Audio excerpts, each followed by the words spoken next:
Okay, so it's time to begin the next part of the process that I have been procrastinating for a pretty long time, and that is going to be finishing the sheetrock in here. So I went ahead and went through with a putty knife and I scraped all the screws to see if any of them were protruding, and I tightened down the ones that were sticking out a little bit too much and removed all the ones that were not hitting anything. I've got this is hot mud that I've mixed up. Based on my research, I've watched 3 videos or so on how to do this. Never done this before. The professionals say that if you have bigger gaps in your corners to use hot mud, so that's what I'm going to do. Mixed up way too much, I think. But that's what we're gonna get started with. All right, so although I'm wearing the same clothes, it is not the same day. That clip that you just watched, it was pretty late in the night, so I ended up barely even doing anything. And then the next day my phone broke, and then it took me a pretty long time to get my phone fixed. And in the meantime, I did a little bit of preemptive work. I've got all the tape on, and I'm on my second coat.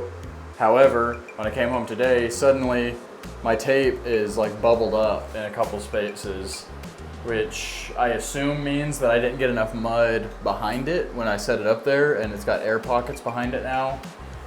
So I debated back and forth on trying to make this work somehow, and I pretty much just decided it's not worth it potentially being all messed up forever. So this is pretty unfortunate since I really did not enjoy putting this up. But this is what I think is the best option, I guess is what I'm trying to say. So it's this one, this seam right here,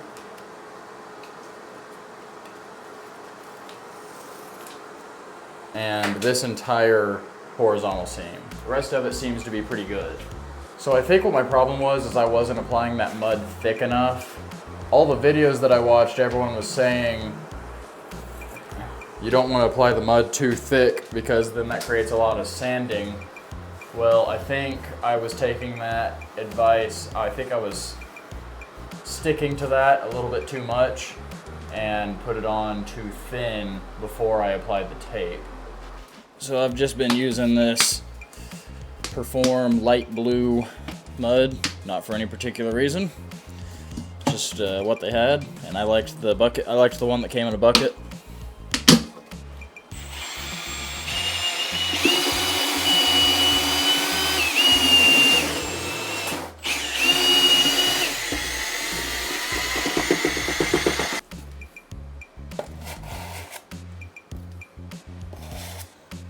So don't be mistaken and think that I know what I'm doing here, because I absolutely do not. I've watched a few more videos once I did this once and realized it's actually not as easy as I hoped it would be. I tried the fancy techniques that they talk about for spreading this more efficiently. I can't do them. At least not yet. I am getting better. I think I hit a learning growth spurt like night before last. Suddenly everything seemed to be working a little bit better for me.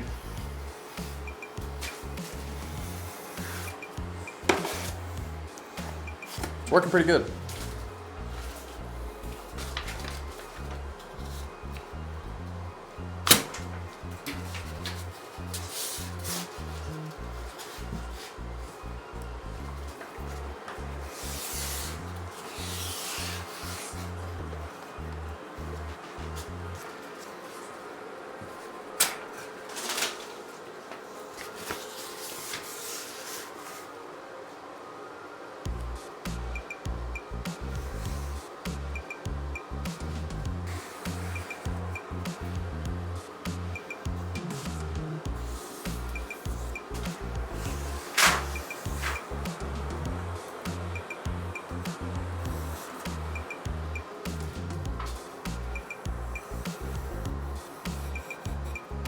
Oh yeah, that's working a lot better than it did the first time I put this up here. I just obviously had the mud way too thin underneath it.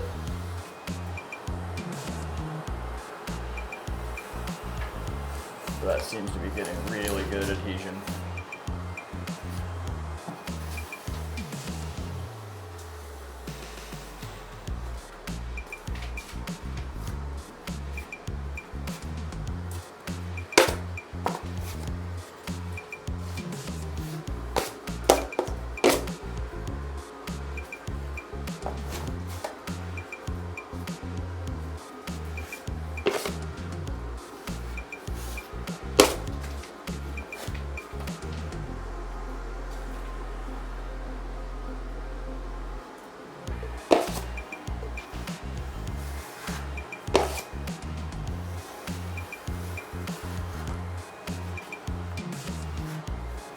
I don't know if you guys remember seeing that busted up broken piece of sheetrock I had. This rafter right at the edge of the tile is a lot lower than this one right here at this seam. So the sheetrock is all, I notched it out behind on the back, thinking I could kind of make up some of that with that, and it did help, but it didn't do enough, and then it broke and it's all messed up. So I'm trying to float all that out with a ton of mud. I got real thick mud here, and I'm using a really big, about like a 14-inch knife that I'm trying to smooth that transition out with. It's slowly working, I think. All right, so see, that quick, we've got that tape. Well, no, I got this one still. All right, last bit to redo. See right here, this section, the whole section right here, and right here, it's peeling up.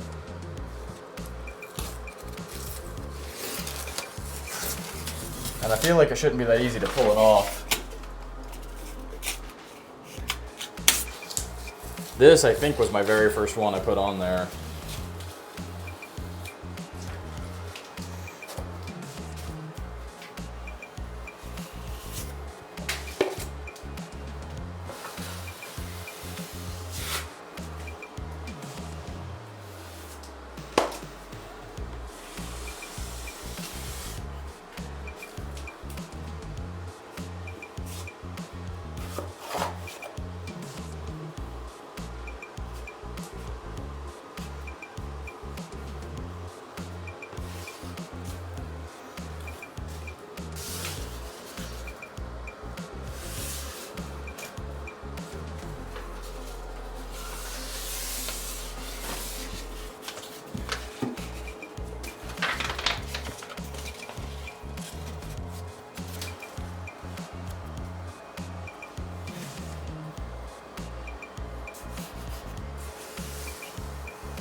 All right, so I'm going through doing what is hopefully going to be my last coat. This isn't a full coat everywhere. I'm basically just hitting all the spots that I sanded a little bit too deep. And a few spots that just weren't quite filled all the way. I was actually hoping my last coat would be my last coat, but I knew that it was probably unlikely that it was going to all just look good after this sanding. I bought this corner trowel and I've barely used it at all. Let's see if maybe we can use it to get this top corner perfected a little bit better.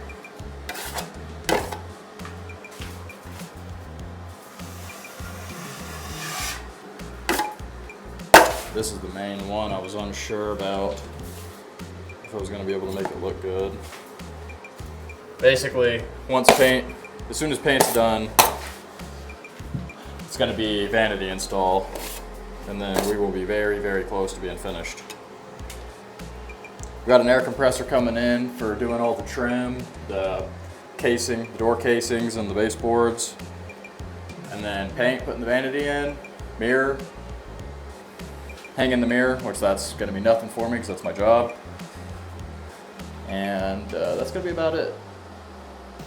The bathroom basically complete. Obviously glass shower doors are coming eventually. I haven't even messed with that yet because it's low priority to me. I'm just trying to get the big stuff, the big ticket items. Like trying to make this place not look like a construction site anymore. I'm not going to complain about that. I think that was pretty good. And this is that ceiling, wall to ceiling transition. Like I said, looking way better than I thought it would. I don't know if you guys remember seeing, but this ceiling, when we put this piece up, it was tight here, tight there, and I had like an 1.5 inch gap right here. I guess this wall isn't straight. That was a big gap to mud and fill in, and it looks not bad at all now. At least for someone doing this all for the first time, I think it's turning out. It genuinely looks better than I thought it was going to. All right, so this morning after that coat that I put on yesterday, I went ahead and did what I hoped would be my final sanding pass. Discovered a few spots that needed a little bit more attention, so I did as thin of a layer as I could of mud and just a couple of spots here. I think there's 2 spots in this column, and we got this problem. This area that everybody knew was going to be a problem is taking a lot of work, which I knew it would, to get that looking right, but I think we've almost got it. So see if with some hand sanding we can get this good enough that we can put some primer down and then see what things are looking like. All right, I'm gonna be honest with this one. I'm just going right in with no research. I don't know anything about painting at all, which this isn't paint. I did get Kills Mold and Mildew Interior Exterior Primer. It says it's ideal for kitchens and bathrooms. So I figured that sounded pretty good to me. So I do have a couple spots here, there. That's it. I just got 1, 2, 3, 4 spots that I've got drying again after I sanded them. They just need a little bit more work. But in the meantime, I've got plenty of walls and wall space and ceiling space that I can be putting this primer on. Just trying to kind of mix this up a little bit because it looks pretty separated right now. Got that stirring stick, piece of corner bead way back in that back corner where I'm not going to step on it hopefully. And obviously this is just primer. But this is going to give us a chance to see what the walls would look like if I painted them white. You guys noticed it was a complete waste of time to paper off the floors because I've been so clean and neat so far. I haven't gotten anything on the floor. Alright, here we go.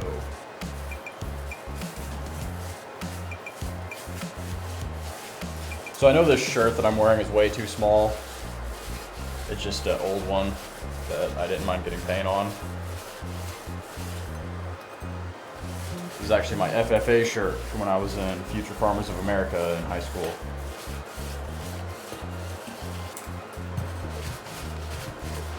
Alright, let's switch to time lapse.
Well, is it a perfect job? No. The primer did hide some things better than I expected, and it did not hide some things worse than I expected. This wall obviously gets completely covered up by the vanity and mirror, so I just did 1 coat of mud, rough sand, 1 rough coat of paint. That's why none of the screw holes are covered, because I didn't really want to use up any of my energy and time on this wall. I still have some touch-ups here and there. That's the overall first coat of primer, but I do need to go through with some compound again and hit a couple of spots, give them some time, sand them, you know, work it out, get it perfect. But for the most part, this is turning out a lot better than I expected. Give you a quick walk around. This end wall turned out way better than I thought it would. This is that busted up piece that I have been talking about and worrying about. It's actually one of the better spots. You can see my tape seams and mud bed are still a little bit exposed. So that's what I've got some compounding to do to fill that all in, sand it, give it another coat. Hopefully that'll finally disappear. You can see I've got a low spot showing all across that wall that needs to be compounded. This joint, that mud bed, looks like it's not completely full. The top corner wall to ceiling transition looks pretty good. The go board to sheetrock seam right here is almost completely invisible. There's a couple of spots where you can see that seam. So once this primer dries, I'm gonna hit all those with some joint compound one more time, do a little bit of light sanding, primer it again, hopefully maybe finally be done with that. So that brings us down to picking out paint color in here. As you guys know, my plan has been to make this bathroom pretty dark. If you don't remember the color of the tile, I'll put a picture up right here of the floor tile, and then you know what the shower tile looks like. So keeping that in mind, I'm thinking matte black walls, and I'm kind of thinking of doing a color on the ceiling that's about the same tone as the floor, because I think that would go pretty well with the shower tile and the floor tile. Makes the floor and the ceiling about the same. My vanity is black, so let me know what you guys think about that color scheme. We're getting close. We're getting pretty close to being finished up. But let me know what you guys think on that. As always, thank you for watching.